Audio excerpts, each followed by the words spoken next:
mailboxes. So she said hopefully they are going to be repaired within the next week or so, depending on the weather.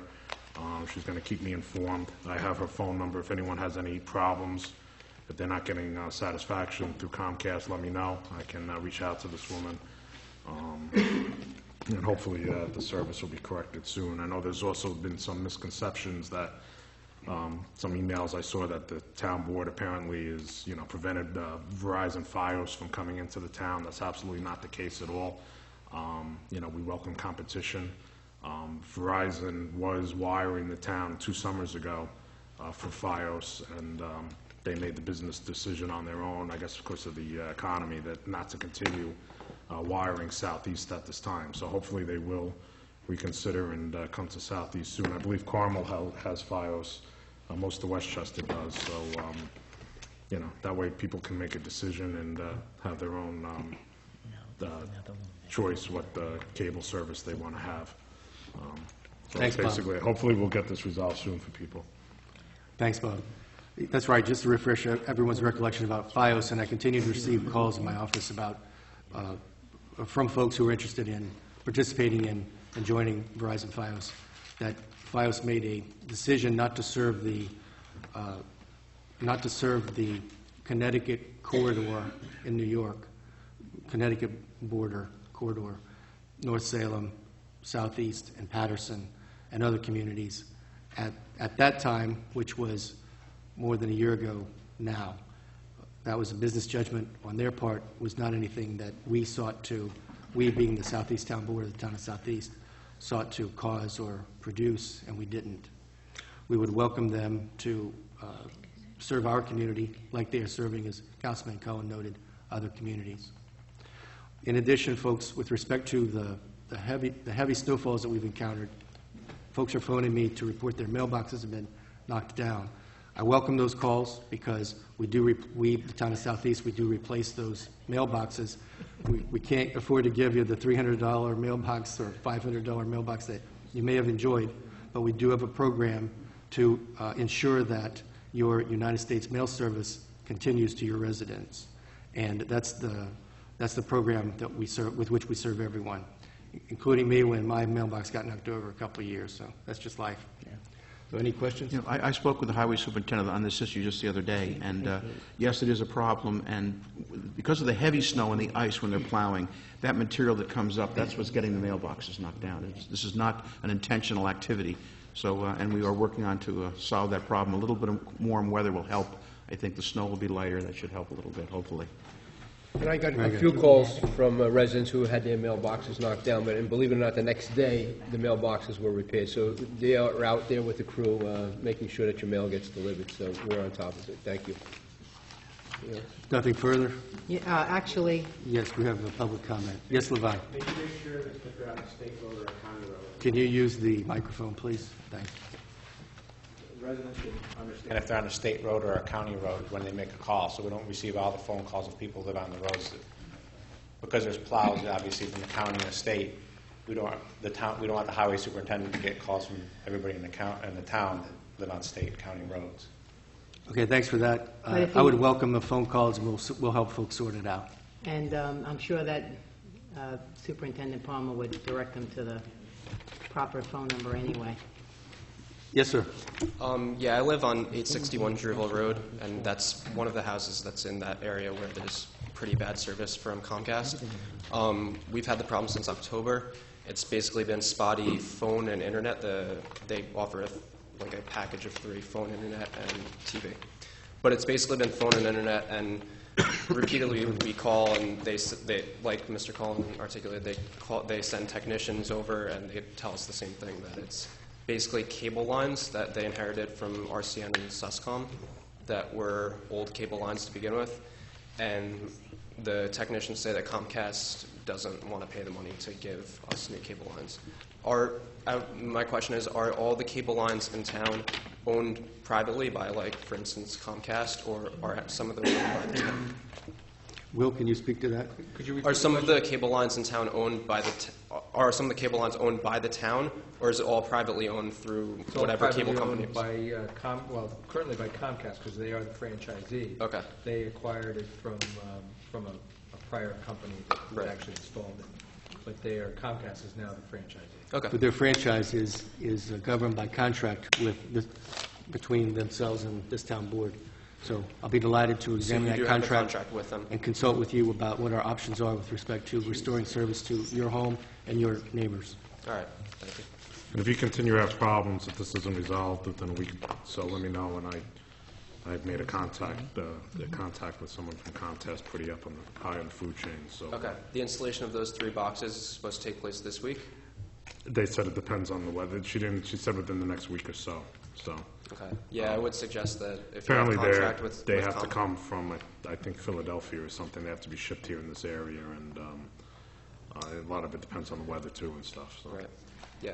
But it is frustrating, and that's what I told her, that, the people on the other end of the phone, when people are saying the service isn't working, should be aware that, the area's got a problem, and apparently they're not. That's what people find very frustrating.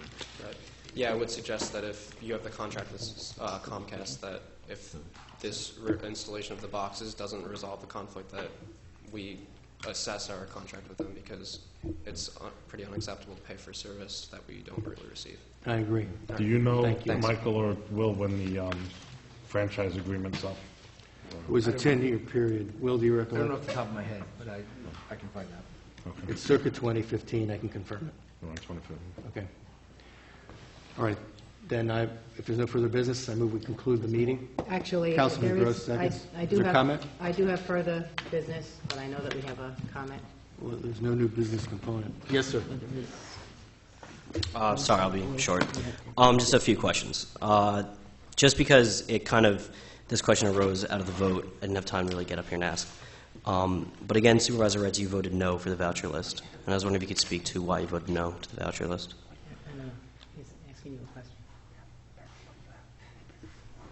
Just one second. Sure. Pardon me, sir.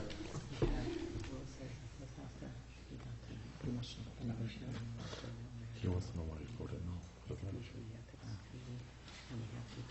I don't know what it was. Yes, sir, if you could rephrase your question, please. Just, again, for the 3rd month in a row that I'm aware of, you voted no for the voucher list. And I was wondering if you could speak to why you voted no to the vouchers. Not at this time. Not at this time. Don't you think, in all fairness for the town, though, you should explain why you're voting no for vouchers? This is the first time I've ever voted no with respect to the voucher list. In the That's past, an absolute lie. even with respect to concerns about expenditures, I have always voted yes because of the payroll component. So I've you never are- voted against the payroll. On this particular occasion, it was clear to me that payroll would not be interrupted, and due to certain recent events, I chose to vote against the voucher list this evening, again, without payroll to the payroll, pardon me. So are you saying that you did not vote against the vouchers in December As I stated, sir. and not in November? As I stated, sir. You're going on record saying that. Because you did vote no, but I'm just asking if you're going on record saying that you did. Ask and answer. All right, great. My next question, this is more of just a concern for the town. It's something that other people brought up to me as well, since we were talking about parking fees.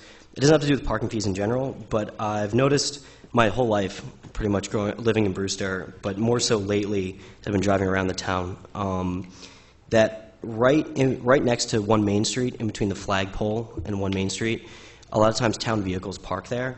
And sometimes it's a little hazardous because it's hard to see, not oncoming traffic, but traffic coming from the area of the train station going down Main Street if you make a right off Railroad Ave there. And I was just wondering if I've noticed, I'm not trying to single anyone out, but more often than not, it's the zoning or building department vehicles. I was just wondering if you could maybe make a suggestion to them to park somewhere else. Sometimes when I notice that, there are open parking spots for the town of Southeast. I was just wondering if you had a comment about that. Anyone on the board, actually. Sure, We'll that's, look into that. we can look into that. That's a long-established practice at 1 Main Street. This is the first complaint I've had. Certainly, if there are others, I'd be interested to know that. Pardon me. To establish a pattern, and then we could look at a resolution. Okay. And my last question was just, when you talked about the monthly finance report, you mentioned the unexpended fund balance is over $1 million now? which I think is awesome. But in the state comptroller report, they mentioned that it was a lot lower than that last year. And I was wondering if anyone could speak to where that money came from. Yes. With respect to the bulk of that unexpended fund balance that arose with respect to, from a development project which was anticipated as a possibility in 2010, and which did arise in 2010. The one that came through in December? I think you mentioned it in a meeting in December. It came through in December, right? That development That's project? approximately correct. Okay. The final quarter. And that's the unexpended fund balance for like the general fund that you spoke of? Yes, the unexpended fund balance arises from the general fund. Isn't some of that money going to I think it's recreation? in recreation, Approximately 500,000 to recreation, and approximately 550 or 600,000. And pardon me, I'm not being cavalier. I simply don't have the software figures. That's okay. Figures from the software in front of me in the general fund.